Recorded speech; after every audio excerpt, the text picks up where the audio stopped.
Explanation about the history of the church. As a Nativity church, it was built two times in two different periods. The first time, this church was built in the 4th century. As we know, in the 4th century is the beginning of building the churches in the Holy Land, when it started to be the Christian Empire, the Byzantine Empire, by the first Christian Emperor Constantine and his mother Queen Helene. In the year 325 AD, they started to build the churches commemorating the different parts of the life of Jesus Christ, such as the birthplace of Jesus here, as the church was built on top, over the spot where he was born. But later on, the church was destroyed by the Samaritans. In the year 529, the Samaritans, they did very big revolution against the Christian Empire, and they destroyed all of the churches in the Holy Land. So this church where we are now, it's not the first church. It is the second church that was rebuilt again by another emperor. His name is Justinian. In the year 540 AD, Justinian, he rebuilt the church again, which still exists until today. We are now in Justinian Church, considered to be the oldest active church in the whole world, because in the year 614, the Persians, they conquered the Holy Land, and they destroyed all of the churches, even the synagogues. But when they came to this place, something stopped them to destroy the church. It was just a picture of the three wise men, giving the gifts, the diamonds, the frankincense, the myrrh to Jesus. As we know, this is a biblical story. And the wise men, they were shown with the uniform of the Persians. So that seemed that they were coming from Persia.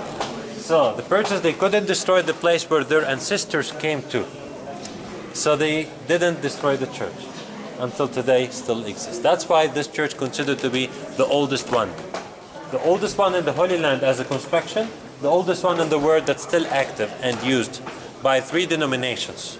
Greek Orthodox, we already seen this part. This is the Greek Orthodox Church. The left section, when we came out from the cave, just when you just crossed to the top, that's the Armenian section. It's very small.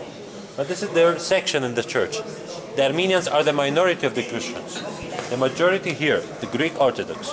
After the Armenian church, we have another new church on the other side, belong to the Roman Catholics, to the Franciscans.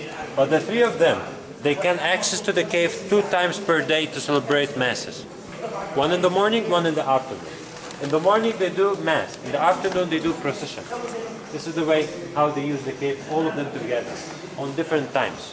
Because they are following the agreement. Agreement from the year 1852 until today. The agreement called status quo. That's meant to keep the situation as it is without any change. The status quo, it is in 3 churches in the Holy Land. 2 of them you know. Church of Nativity and the Church of the Holy Sepulchre. Remember the ladders? Yeah, you've seen it on the top? Yeah. So here is the same, but in the Holy Sepulchre it's more denominations are sharing than here. Here we have 3. In the Holy Sepulchre we have 5 Christian denominations. The Coptics and the Syrians, and also we have Armenians are Catholic and Orthodox, so you can say 6. But 5, like the Armenian one, I said, instead of saying the Armenian Catholic or Armenian Orthodox. Okay, so the important thing that I want you to see over here, before we continue to the other part, the mosaic. The mosaic here showing us the original floor to the church. As I explained here, the church was destroyed and was rebuilt, so we are now in the second church. But when you look down below, that's the original one from the 4th century. You can imagine how the whole church was looked like this. The whole floor. So this is part of it. This is the biggest part that you can see.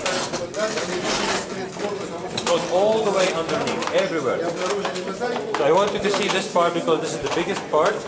Then I'll tell you more about the restoration. That's why you cannot see today the whole church, because they are working here today. They are having very big project of restoration for 3 years.